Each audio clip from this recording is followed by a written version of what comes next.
strongly believe that a yes vote in September will allow us to build a fairer and a more equal Scotland. We need to seize the destiny, to take the power into our hands, to shape the country and the kind of society that we want. And speaking to women in this audience, and it's an only women audience, it's great. This is our opportunity to make a difference.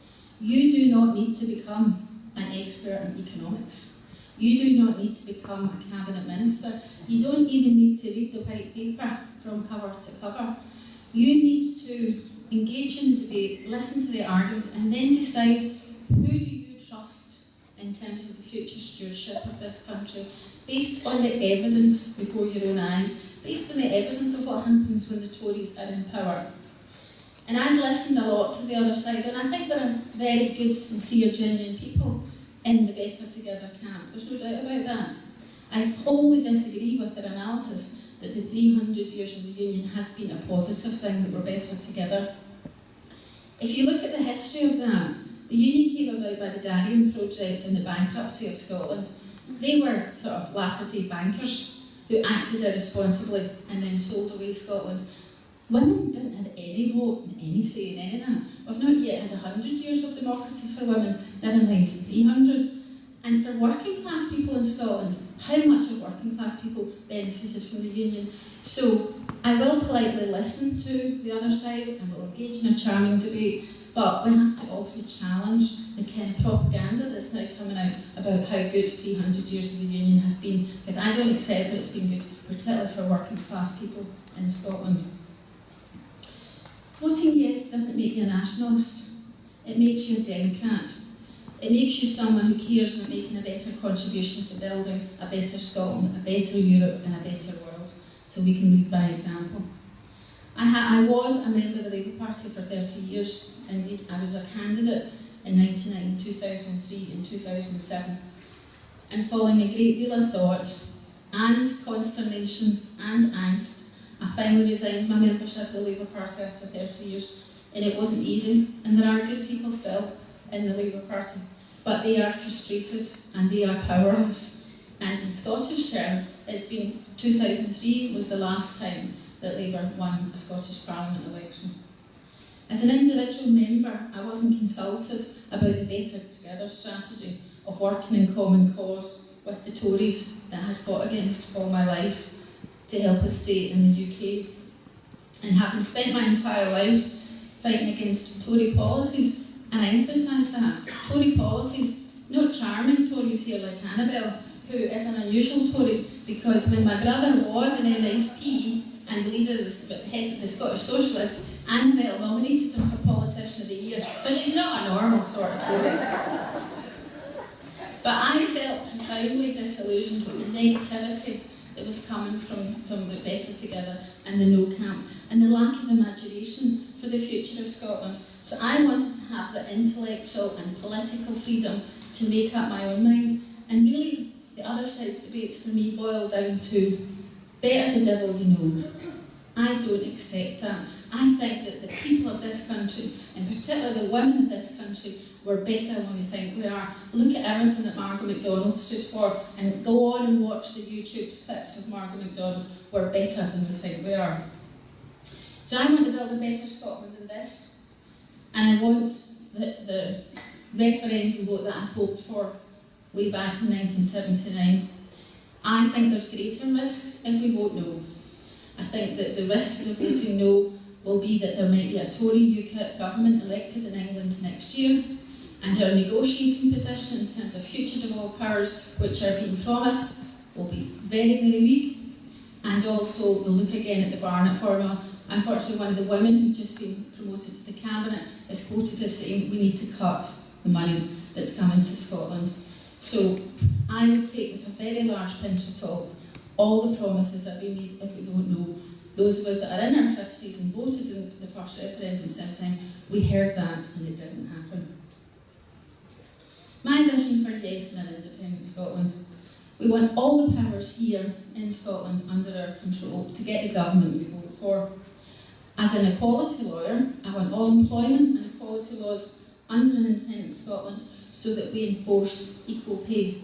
We tackle discrimination. we make the lives of working parents and working mothers in particular easier. It has been a real struggle and a gruelling struggle the last 6 years trying to fight these equal pay cases. But over 100 of the women that I represent have died, and I'm getting death certificates in that you then have to arrange when you get the settlement that it goes to the family. I want the women I represent to enjoy the fruits of their labour in their lifetime, and I want the Equal Pay Act enforced in my lifetime, and I've got a 22-year-old daughter. I want change to happen now and to be delivered now. And while the other side are saying, well, this is what we say will happen, you'll only do that if you've got the power to actually implement it. And that's really what you're looking at here. This is about a vote about power, about control, and about democracy. You're not voting for Alex Salmond, you're not voting for any political party, and you're not voting for any politicians. This is your chance, and I was speaking in another meeting with Jim Sellers, and Jim was saying, this sovereignty will be in our hands on the 18th of September, and it's in the people of Scotland's hands. Very importantly, this debate is not about who is the better Scot, who is more patriotic.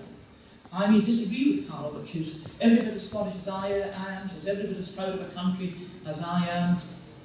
I was born, lived my whole life in Scotland, went to a primary school just up the road in Kilmacolm, went to Greenock Academy here, went to Inverclyde University, worked as a lawyer in Glasgow, and I'm privileged to serve in the Scottish Parliament. So this is not a test of Scottish credentials. We're all in this debate, proud of our country, proud to be advocating our different positions, and we're trying to articulate what we genuinely believe to be the best future for our country. It's also, very importantly, and this may come as a surprise to Carol, it's not about whether you like or dislike Tories. It's not about whether you like or dislike Labour. It's not about whether you like or dislike the Liberal Democrats. It's actually not about whether you like or dislike the SNP. It's actually much more important, much more fundamental than that. It's actually about what are the essential ingredients for a stable society to deliver the things in which you are interested. And is that better achieved by separation and independence, or is it more likely to be achieved by remaining within the United Kingdom? And I think we should also remember that if we make a decision in September to opt for independence, this is not some experiment. This is not some, let's try it out for 5 years, and if we think we've made a mistake, let's go back to the drawing board and ask, knock on the door to get back into the UK. That is not an option. If we vote for independence in September, it is irrevocable, it's irreversible. And to me, the issues that I think are important to an audience like this, issues of childcare, equality, healthcare, welfare provision, opportunities for jobs, opportunities for careers, opportunity for more promotion of women to the boards of our public sector bodies in Scotland and the boards of companies, all of which I want to see. These are not determined by geography or constitutional change. These are determined by political will and whatever the components are to create a stable society and a stable economy, whereby we have the means to fund the provision of what it is we think we want to see, and whereby we have the opportunity to provide these greater opportunities, greater visions that I think all of you would very much like to see being possible for us. None of them is achieved by geography or constitutional change. What affects us and worries us in Greenock and Glasgow, believe you me, affects women just as much in Yorkshire or the south of England or Belfast or Cardiff. They are all affected by these issues, and they all see a relevance in being together to fight for whatever it is you believe in and fight for whatever it is you want to achieve. Now, I want to dwell very briefly on the United Kingdom and how I see it. I don't share, you will not be surprised to learn, Carol's analysis. To me, the United Kingdom is like a partnership. And a partnership, in the best sense of the word, is one which lets us pool talent and resource, share opportunity, maximise opportunity. It's also one that helps us when the times are tough and we face challenge to stand shoulder to shoulder and face these challenges together. And I believe, unlike Carol, that the Union of the United Kingdom has actually served not just Scotland, but the 4 countries within the United Kingdom well. I think if you just reflect briefly on our history, look at what we've done together. We've defeated Nazism. Together we have fought against and continue to fight against terrorism. Together we face global recession, and I don't need to remind you of the searing effects of global recession and the very, very serious challenge of the possibility that our banks could go down. Now, being part of the United Kingdom enabled us to come up with a financial package. Alistair Darling constructed it to save the banks. And that involved a colossal amount of money raised, and we can't shy away from that. That's not boring economics or added figures on a piece of paper. We needed colossal sums to make sure that the Royal Bank and the Bank of Scotland didn't go down, and we needed a further package of colossal sums, 500 billion, to guarantee the operation of the banks. Because if the banks had not been able to continue to do the job we need them to do, which is to lend to households, lend to businesses, so that businesses continue to operate, continue to employ, continue to function, then we would have been in a very serious situation. Because I think beyond question that an independent Scotland would have found it just about impossible to meet that challenge on its own. These are some of the challenges we've faced, and I think because we've been together, we've been able to match up and deal with them.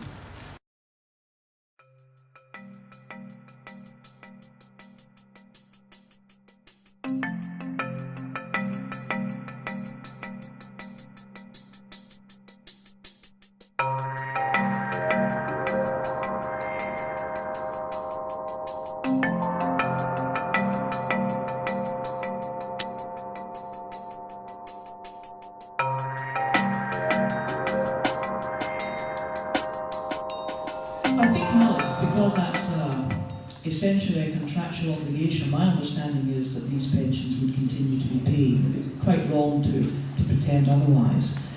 I think what is problematic about pensions is twofold. Firstly, at the moment, and the lady, I think it was Christina, referred to this at the back, at the moment, we can't get away from this issue of budget deficit, we can't. And Scotland, the last figure showed a deficit for Scotland of £12 billion. That's the extent to which we get more back from the UK than we give, to put it in its most primitive form. Now, part of that is pensions. At the moment, a population of over 60 million people, with a tax-paying element of that of over 30 million people, all contribute to our pensions in the UK and making sure these are payable. We do know within Scotland, Alice, that proportionately we are aging more quickly than the rest of the UK. By comparison with the rest of the UK, Scotland is proportionately going to have a bigger element of retired people than is the case with the rest of the UK. And I merely mention that to say that that does raise an issue about affordability. Again, it was right bang back to money and what's available in the public coffers in independent Scotland. I think there has to be an anxiety there. But where there's another issue, and a very real one, the EU recently made clear that pension funds in Scotland, which have been underfunded, and that's been allowed because we had cross-border subsidy from the rest of the UK. If we're independent, that will stop. The EU has made clear that any pension funds in Scotland which are underfunded are going to have to be brought up to a solvent position. The cost of that, I understand, is unknown. I don't know if anyone's even managed to estimate it. That money has to come from somewhere. It either comes from you through your taxes, or it comes initially out the public coffers of independent Scotland, but it's the same thing at the end of the day. It's money that's not there to spend on other things, and it's money that's either got to be produced by extra taxation, or the books have to be balanced by cutting public expenditure. So there is an issue, but not actually, to be fair, directly for you. I'm absolutely satisfied you'll continue to get your pension. Yes, and I can just reassure you as well that the present pensions will be honoured. The situation with pensions, though, is that there isn't a pot of money that sits there in terms of state pensions. The people who work and pay taxes are the people who pay into the pot, and those people that then retire take out of the pot. So that continually needs to be topped up by having a growing economy and a working population paying taxes. So that's something we've got to look at, expanding our economy, and that's why we're not saying we don't want people to come and work in this country. We're trying to say don't come here, and in terms of immigration we're saying yes, come here, help us build a bigger and better economy, which will then help in terms of taxation, which will then flow through into retirement pensions. But as an employment lawyer, and the Scottish Women's Convention asked me to another conference last year, I think it was, on older workers' rights. We've got to challenge the kind of drift that's saying to everybody, look, we need you to work till you're 70 odd, we need you to work till you're 75, you'll get your pension later and later. If you look at the demographic in Scotland, sadly, although Annabelle's saying we're ageing more quickly, if you look at the rates of life expectancy in Scotland, people are going to pay in and then not live to see their share coming out again. I personally don't want people working till they drop. I think we've got to look again at what we expect of people in terms of a working life, what we expect to present in terms of state pension to give some financial security in your retirement so you actually enjoy life. And what's happening at the moment is the south of England demographic is now dictating policies that don't fit with Scotland. They just don't fit with our population for so many reasons. And they have to self-confidently say, well, wait a wee minute, this is a big country and that might suit you there, with the life expectancy in the south of England where it's more affluent is higher and therefore pensions have to stretch longer. This whole area, I think, needs to be rethought so that the pensioners of the future don't have to work till they drop and have a secure income which allows them to have a happy and healthy retirement. And my parents are 78 and 79. My mother worked 40 years for the health service. They're both voting yes because they want to make sure that they leave a better society for their children and for their grandchildren. So the pensioners in the audience, how do I charmingly put this? You need to think about the generations that are coming after you. Your pension is secure, your moral responsibility now and your concerns for your children and your grandchildren, and I'm absolutely convinced you'll be better off in an independent Scotland.